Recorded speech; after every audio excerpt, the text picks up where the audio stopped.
Hello আমার দুষ্ট মিষ্টি বন্ধুরা, কেমন আছো তোমরা সবাই? আশা করি তোমরা অনেক ভালোই আছো। আমি তোমাদের সালমা আপু আবারও চলে আসলাম নতুন গল্প নিয়ে। আজকের গল্পটি শুনলে তোমাদের দাঁড়িয়ে যাবে, তাই গল্পটি শোনার আগে অবশ্যই হেডফোন ব্যবহার করো। আমি তখন MA পাশ করে সদ্য চাকরি পেয়েছি। একটা বিয়েবাড়িতে ওর সাথে আমার আলাপ হয়েছিল। প্রথম সাক্ষাতেই আমি ওর প্রেমে পড়ে যাই। এমন সুন্দরী আর আকর্ষণীয় মেয়ে আমি জীবনে আর দুটো দেখিনি। একটু ভারী গড়ন, যা পুরুষদের প্রচণ্ড পরিমাণে আকর্ষণ করে। ও কলেজ পাশ করতেই ওকে বিয়ে করি। হয়তো আরও 2 বছর আমি অপেক্ষা করতে পারতাম, কিন্তু শ্রীপর্ণার রূপ না চাইতেও প্রচুর অবাঞ্ছিত প্রণয়ী জোগাড় করে দিয়েছিল। তাদের মধ্যে 2-3টে বেশ ক্ষমতাশালী প্রেমিক। ফলে আমি আর কোনো ঝুঁকি নিতে পারিনি। বিয়ের আগে আমাকে আমার কয়েকজন বন্ধু অবশ্য শ্রীপর্ণাকে বিয়ে করতে বারণ করেছিল। কারণ হিসেবে জানিয়েছিল যে শ্রীপর্ণা মোটেই ভালো মেয়ে না। আমার পিঠপিছে নানা ছেলের সাথে ওর নাকি সম্পর্ক আছে। আমি নাকি বোকা আর প্রেমে অন্ধ, তাই কিছু বুঝতে পারি না। ওকে সন্দেহ করি না। আমি বন্ধুদের সব কথা হেসে উড়িয়ে দিয়েছিলাম। এটা সত্যি যে শ্রীপর্ণার অনেক ছেলে বন্ধু আছে, কিন্তু কোয়েট কলেজে কোনো মেয়ের না থাকে। ওর ছেলে বন্ধুদের সবাইকে আমি না চিনলেও 4-5 জনকে আমি চিনতাম। আমার মনে হয়নি তারা খুব খারাপ পরিবারের ছেলে। হয়তো একটু বেশি বাচালো, কিন্তু উঠতি বয়সে সবাই অমন বাচাল থাকে। শ্রীপর্ণা ওর বন্ধুদের সাথে সিনেমায় যেত, পার্কে গিয়ে বসত, পুজোর সময় রাত জেগে ঠাকুর দেখত, মাঝে মধ্যে এদিক সেদিক বেড়াতেও যেত। কিন্তু সেই দলে অন্যান্য মেয়েরাও থাকত। আর সবথেকে বড় কথা, যখনই কোথাও যেত শ্রীপর্ণা আমাকে জানিয়ে যেত, এমনকি আমার অনুমতিও নিত। তাই ওকে আমি শুধুমুধু সন্দেহ করতে যাইনি। শ্রীপর্ণা খুব আধুনিক মানসিকতার নারী। ওর পোশাক আশাক, চলাফেরা সবকিছুতেই আধুনিকতার ছোঁয়া থাকে। শাড়ি সালোয়ার ছাড়াও ওয়েস্টার্ন আউটফিটস পরে। আমাদের প্রেম করার সময় থেকেই আমি ওর নিয়ে মাঝে মধ্যে। আর বিয়ের পর তো কথাই নেই। টানা 5-5টা বছর ওকে আমি রোজ নিয়ম করে আমার খাওয়ার ফলেই কিনা জানি না শ্রীপর্ণার আরও ভারী হয়ে পড়ে। ওর ফুটবলের মতো বড় বিশাল বিশাল আকার ধারণ করে। ওরটাও খুব ভারী আর বিরাট হয়ে যায়। আগের থেকে অনেক বেশি চর্বি জমাট বাঁধে। তবে হ্যাঁ, ওর সারা শরীর আগের মতনই থেকে যায়। আগের থেকেও বেশি নরম হয়ে ওঠে। আর একটা জিনিস হলো, পুরুষ মহলে শ্রীপর্ণার চড়া চাহিদা কখনো পড়ে না, উল্টে বেড়ে যায়। ওর সাথে বেরোলেই বোঝা যায় পথেঘাটে ছেলেবুড়ো সবার দৃষ্টি শ্রীপর্ণার দিকে। আমার জীবন খুব ভালো কাটছিল, কিন্তু রিসেশন হবার পর আমি পড়লাম বিপদে। আমার চাকরি গেল না, তবে প্যাকাট হলো। অফিস থেকে আমাকে অর্ধেক মাইনেতে কাজ করতে বলা হলো। তাতে না পোষালে অন্য কোথাও দেখতে বলা হলো। আমি প্রথম 1-2 মাস অন্য জায়গায় কাজ জোটানোর চেষ্টা করলাম, কিন্তু ভাগ্য বিরূপ থাকলে যা হয় জুটল না। শেষমেশ অর্ধেক মাইনেতেই কাজ করতে রাজি হয়ে গেলাম। এতে হলো কি, সংসারে টানাটানি পড়ে গেল। শ্রীপর্ণা চিরকাল একটু মুক্তহস্ত। পয়সায় টান পড়তে পুরো ক্ষেপে উঠল। আমাকে জানালো এত কম টাকায় সংসার চালানো সম্ভব নয়, তাই ও চাকরি করতে চায়। আমি খুব একটা রাজি ছিলাম না, কিন্তু শ্রীপর্ণাকে কোনোদিন কোনো কিছু করতে বারণ করিনি, তাই শেষমেশ রাজি হয়ে গেলাম। শ্রীপর্ণার ভাগ্য কিন্তু আমার মতো অত খারাপ ছিল না। ও প্রথম দিনেই একটা মোটামুটি চাকরি জুটিয়ে ফেলল। 5 স্টার হোটেলে রিসেপশনিস্ট, ইভিনিং শিফটে কাজ, দুপুর 3টে থেকে রাত 12টা পর্যন্ত ডিউটি। মাইনেও মোটামুটি ভালো। শ্রীপর্ণা খুব খুশি। মনটা একটু খচখচ করছিল, কিন্তু ওর আনন্দ দেখে আমি আর বাধা দিলাম না। আমাদের জীবনটা বদলে গেল। সন্ধ্যাবেলায় বাড়ি ফিরে বুকে পাই না। শ্রীপর্ণার ফিরতে ফিরতে রাত 1-1:30 বেজে যায়। ওর মঙ্গলবার অফ পড়ল আর আমার অফিস রবিবার বন্ধ থাকে। আমাকে সকাল 9টার মধ্যে অফিসে বেরিয়ে যেতে হয়, আর ও বাড়ি থেকে বের হয় দুপুর 1:30। একে অপরের সাথে কথা বলার সুযোগ খুব কমে গেল। 2 সপ্তাহ পরে আমি একবার ওকে চাকরি ছাড়ার জন্য বললাম, কিন্তু ও প্রায় খেকিয়ে উঠল। আমাকে জানিয়ে দিল আমার মাইনে এত কমে গেছে যে সেই টাকায় সংসার চালানো যায় না। তাই বাড়তি 2 পয়সা রোজগার করার জন্য ও সারা সন্ধে খেটে মরছে, শুধু যাতে আমাদের সংসারটা সচ্ছল থাকে। এখন আমি যদি ওকে সমর্থন না করে বাধা দিই, তাহলে ওকে অভাবের তাড়নায় পাগল হয়ে যেতে হয়। আমি আর কথা বাড়ালাম না। চুপ করে ওর সমস্ত কথা মেনে নিলাম। এইভাবে 1 মাস কাটল। তারপর এক শনিবার রাতে আমার মোবাইলে শ্রীপর্ণা SMS করল যে সেদিন ওর ফিরতে একটু বেশি রাত হবে। ওর ওটি আছে। আমি যেন ওর জন্য অপেক্ষা না করে খেয়ে দিয়ে শুয়ে পড়ি। আমি ওকে কল করে কেন ওটি করতে হবে জানব তারও উপায় নেই। হোটেলে ওদের মোবাইল অফ করে রাতে হয়। আমি আর কি করব? ডিনার সেরে বিছানায় গিয়ে শুলাম, কিন্তু ঘুম এলো না। বাড়ির বউ বাড়ি না ফিরে এলে কার চোখেই বা ঘুম আসে? সেদিন ঘড়ি যেন একটু বেশি আসতে চলছিল। সময় যেন কাটছিলই না। রাত 2টো গেল, 2:30 গেল, এবং শেষমেশ যখন 3টে পেরোল, তখন আমি শ্রীপর্ণাকে মোবাইলে ধরার চেষ্টা করলাম, কিন্তু সুইচ অফ পেলাম। বুঝলাম তখনও ওকে ডিউটি করতে হচ্ছে। আমি বিছানায় শুয়ে ছটফট করতে লাগলাম, আর ঘন ঘন ওর মোবাইলে চেষ্টা করতে লাগলাম। অবশেষে 4টের সময় ওর মোবাইলের রিং বাজল, কিন্তু ও তুলল না। আমি আবার চেষ্টা করলাম, রিং বাজল, কিন্তু আবার ও তুলল না। আমি আরও 10-12 বার চেষ্টা করলাম। প্রতিবারই রিং বাজল, কিন্তু ও তুলল না। আমার টেনশন আরও বেড়ে গেল। কি করব ভাবছি, এমন সময় আমার মোবাইলে ওর মেসেজ এলো। ওর ডিউটি এইমাত্র শেষ হয়েছে। ও ঘণ্টা খানেকের মধ্যে বাড়ি ফিরছে। শ্রীপর্ণার মেসেজ পেয়ে আমি একটু নিশ্চিন্ত হলাম। চাতক পাখির মতো ওর অপেক্ষায় সারা ঘরময় পায়চারি করতে লাগলাম। অবশেষে ভোর 5:30 নাগাদ ও বাড়ি ফিরল। আমি তাড়াতাড়ি গিয়ে দরজা খুললাম। শ্রীপর্ণা দেখেই আমার মনটা ছ্যাঁত করে উঠল। পোশাক এলোমেলো হয়ে গেছে, পিনআপ খুলে গিয়ে মাটিতে লুটোচ্ছে। শায়ের কাছে 3 জায়গা শাড়িটা খুলে গেছে, ঠিকমতো আটকানো নেই। প্রথম 2টো হুক খোলা। চোখের আইলাইনার থেকে মাস্কারা নষ্ট হয়ে গেছে, মুখে ক্লান্তির ছাপ। আমি দরজা খুলতেই আমার দিকে তাকিয়ে হাসল। ওর মুখ থেকে মদের গন্ধ পেলাম। ন্যাকা সুরে আমাকে বলল, আমি খুব টায়ার্ড, অফিসে যাবার সময় আমাকে আজ আর ডেকো না। আমি গম্ভীর মুখে বললাম, আজ রবিবার, আমার আজ ছুটি। শুনে ও বাচ্চা মেয়ের মতো খিলখিল করে হেসে উঠল। ওহ সরি, আমি না ভুলেই গেছিলাম। সরো তো এবার। কি দরজা আটকে রয়েছ? আমার খুব ঘুম পাচ্ছে, আমি শুতে যাই। আমি সরে দাঁড়াতে ও টলতে টলতে ঢুকে সোজা বেডরুমে চলে গেল। আমি দরজা বন্ধ করে ফিরে এসে দেখি ও জামাকাপড় না ছেড়েই শুয়ে পড়েছে। আমি ওকে পোশাক ছাড়ার জন্য ডাকলাম, কিন্তু ও এর মধ্যেই ঘুমিয়ে পড়েছে আর সাড়া দিল না। আমি চুপচাপ ওর পাশে গিয়ে শুয়ে পড়লাম। আর ঘুম এলো না। উঠে পড়লাম। সারা সকাল আমি মনে চাপা অস্বস্তি নিয়ে কাটালাম। শ্রীপর্ণা বেলা 12:30 নাগাদ ঘুম থেকে উঠল। আমি ওকে কিছু প্রশ্ন করার আগেই ও জানালো যে গতকাল ওদের হোটেলে একটা পার্টি ছিল। পার্টি অনেক রাত পর্যন্ত চলেছিল, তাই ওকে ওভারটাইম করতে হয়েছে। এরকম পার্টি মাঝে মধ্যে হয়, তখন সব স্টাফেদেরই ওটি করতে হয়। আমি জিজ্ঞাসা করলাম যে ওকে মদ খেয়েছিল কেন। উত্তরে ও আমাকে ওল্ড ফ্যাশন বলে ঠাট্টা করল, আর বলল এসব পার্টিতে মদ খুব সাধারণ ব্যাপার, এবং গেস্টদের মন রাখতে স্টাফেদেরও একটু আধটু মদ খেতে হয়। আমি যখন ওর পোশাক নিয়ে প্রশ্ন তুললাম, তখন ও ক্ষেপে গেল।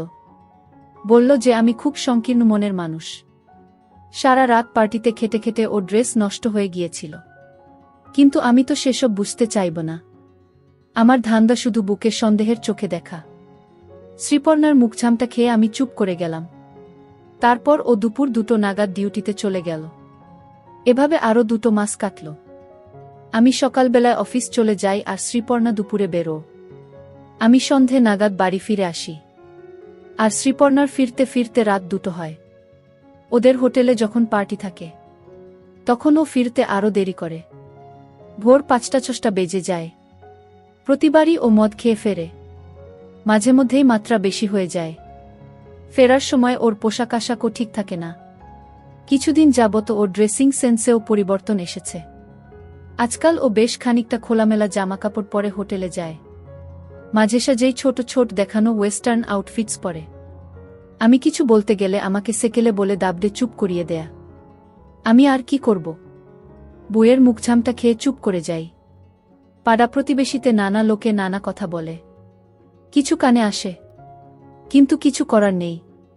বুকে কিছু বলতে পারি না। বাধা দিতে গেলে প্রচণ্ড ঝগড়া হয়, আর আমি খুব একটা ভালো ঝগড়া করতে পারি না। তাই সবকিছু মেনে নিই। বুঝতে পারি ভুল করছি, কিন্তু কিছু করে উঠতে পারি না। মাঝে মাঝে নিজেকে ভীষণ অসহায় মনে হয়। এভাবেই চলছিল। একদিন শ্রীপর্ণা আমাকে বলল যে ওদের হোটেল সেই মাসে খুব ভালো ব্যবসা করেছে বলে স্টাফেদের পার্টি দিচ্ছে। স্টাফেদের বর আর বুয়েরাও নিমন্ত্রিত। আমি যদি চাই তাহলে পার্টি অ্যাটেন্ড করতে পারি। রবিবারে পার্টি। শ্রীপর্ণা আগেই দুপুরে হোটেলে ডিউটি দিতে চলে যাবে।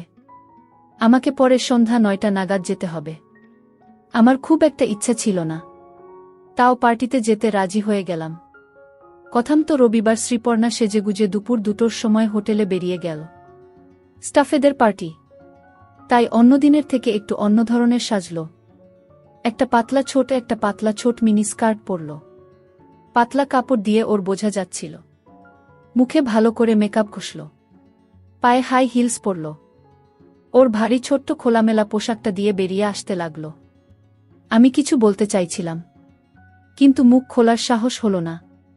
জানি ও আমার বারণ শুনবে না, উল্টে আরও বেশি কোনো ড্রেস টেনে বের করে পরে চলে যাবে। আমার যেতে যেতে দেরি হয়ে গেল। রাস্তায় জ্যাম ছিল। শ্রীপর্ণাদের হোটেলে যখন পৌঁছলাম তখন ঘড়িতে 9:30 বাজে। রিসেপশনে কেউ নেই, শুধু মেন গেটে একটা দারোয়ান দাঁড়িয়ে ছিল। আমি নিজের পরিচয় দিতে জানালো পার্টি দোতলায় ব্যাংকুয়েটে চলছে। আমি লিফটে করে দোতলায় উঠলাম। ব্যাংকুয়েটে গিয়ে দেখলাম পার্টি বেশ জোরকদমে চলছে। জনসাধারণ সবাই অল্পবিস্তর ড্রাঙ্ক, কেউ কেউ তো মদ খেয়ে চুর হয়ে গেছে। ব্যাংকুয়েটের ডান পাশ করে একটা নাচার জায়গা তৈরি করা হয়েছে। অনেক মেয়েপুরুষ সেখানে। বেশিরভাগই মনে হলো অন্যের বুবরের সাথে নাচছে। আমার বউকে কোথাও খুঁজে পেলাম না, কাউকে চিনি না। তাই ইতস্তত করে এরোর কাছ থেকে শ্রীপর্ণার খোঁজ নিতে লাগলাম। কেউ ঠিক করে কিছু বলতে পারল না। শুধু এক মদ খেয়ে চুর মেয়ে বলল, দেখুন ও হয়তোবা হোটেলের কোন ঘরে গিয়ে কাকে দিয়ে।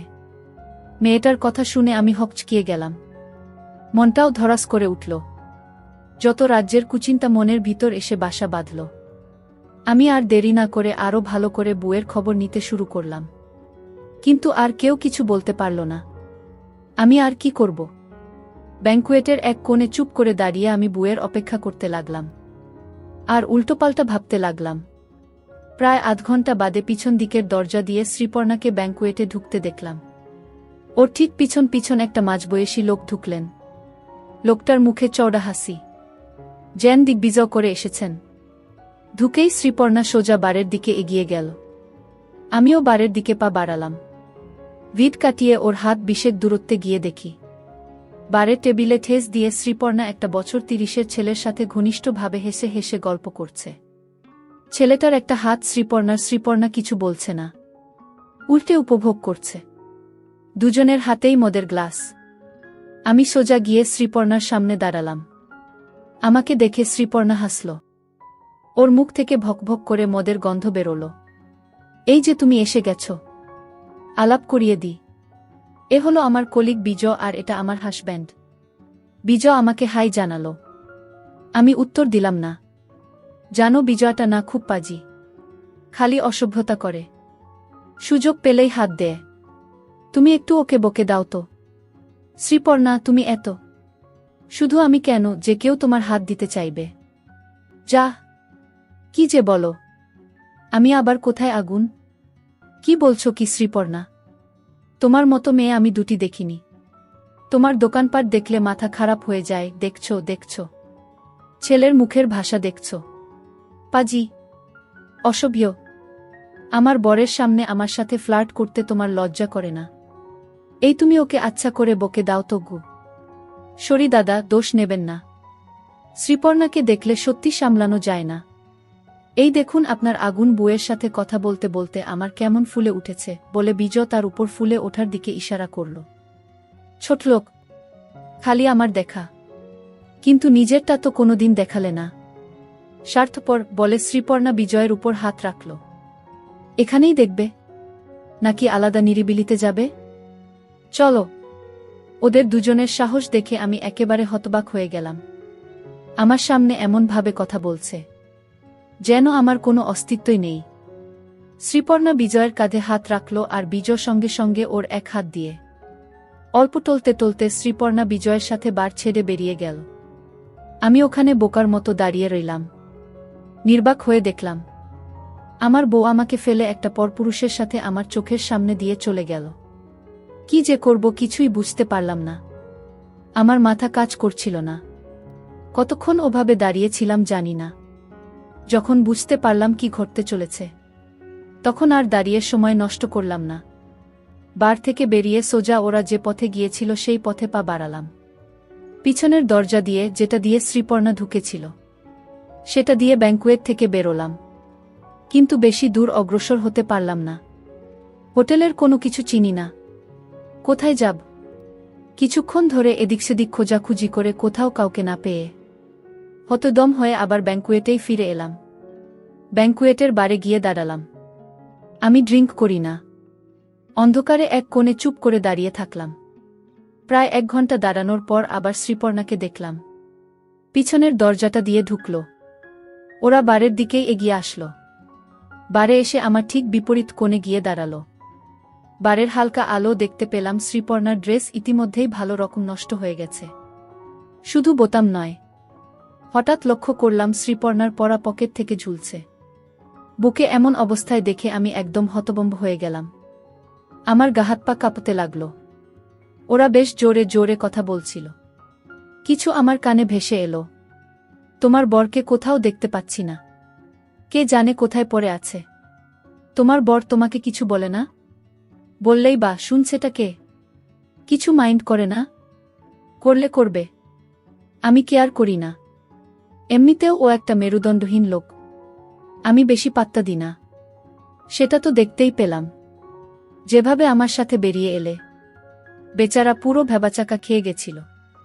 বেচারা মনে হয় আগেই বুঝে গেছে তোমার মতো এত মেয়েকে ও রাখতে পারবে না। বুঝে গেলেই ভালো। শ্রীপর্ণা আর রাজ একে অপরকে হাই বলল। মিনিট 3 বাদে ওরা 3 জনে বার ছেড়ে বেরিয়ে গেল। এবার আর আমি দেরি করলাম না। ওরা পিছন ফিরতেই ওদের পিছু নিলাম। 3 জনে ব্যাংকুয়েটের পিছনের দরজা দিয়ে বেরিয়ে করিডোর দিয়ে সোজা এগিয়ে গেল। আমি হাত 25 দূরত্ব রেখে ওদের পিছন পিছন চললাম। 3 জনে গল্পে মশগুল। কেউ যে ওদের পিছু নিয়েছে সেটা খেয়াল করল না। আমার বউ দুজনের সমর্থন নিয়ে টলতে টলতে চলেছে। ওরা লিফটে উঠে পড়ল। আমি পরে গেলাম মুশকিলে। এবার কি করব? লিফটের কাছে গিয়ে দেখলাম উপরে উঠছে। 7 তলায় গিয়ে লিফট থামল। লিফট আর নামল না। আমি তখন আর কি করি? বাধ্য হয়ে সিঁড়ি ধরলাম। 5-5টা তলা হেঁটে উঠতে হাঁপিয়ে গিয়েছিলাম। 7 তলায় উঠে দেখি সারি সারি ঘর। কোনো ঘরে যে ওরা আছে কিছু ঠাহর করতে পারলাম না। অতি সাবধানে সব ঘরের দরজা একবার করে পরীক্ষা করলাম। কিন্তু সবটা দরজাই বন্ধ আর কোনো ঘর থেকে কোনোরকম সাড়া শব্দ আসছে না। হতাশ হয়ে ফিরে যাব কিনা ভাবছি। এমন সময় উপরের ছাদ থেকে একটা চাপামতো শব্দ পেলাম। আমি তাড়াতাড়ি সিঁড়ি দিয়ে ছাদে উঠলাম। উঠেই যা দেখলাম তাতে মাথাটা বাই করে ঘুরে গেল।